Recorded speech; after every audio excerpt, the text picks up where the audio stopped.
We see the sun in the sky every day and every morning. It's looked like a normal thing, but actually, it was from the biggest mystery that we have. First, what is the sun and from what does it consist?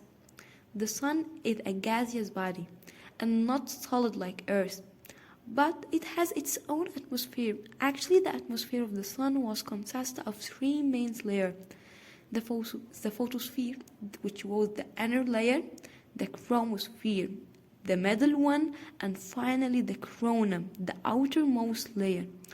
We know that the source of heat comes from the center of the Earth, and it was logically to conclude that the photosphere was much hotter than the corona. But actually, it's not true, and the corona was much hotter than the photosphere. These things were a big mystery for the scientists for many years.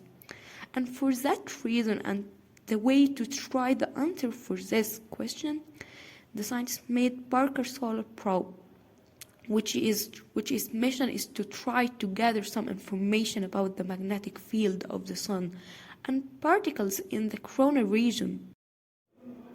The question here is, how does Parker Solar Probe get its way to the sun? Actually, to could understand this concept, we will need to understand the hormone transfer. This is a maneuver where we either change the spacecraft's orbital energy to adjust its perihelion, the closest approach to the sun, or its aphelion, the first approach from the sun. So, to visit outer planets like Mars, we need to increase our aphelion by adding orbital energy to the spacecraft, while reaching the inner one will need to decrease our perihelion by reducing the orbital energy. So this is the way that Parker used to go to the orbital of Venus.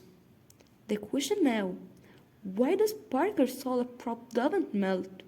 It doesn't melt because it was protected by heat shield, which is known as thermal protection system.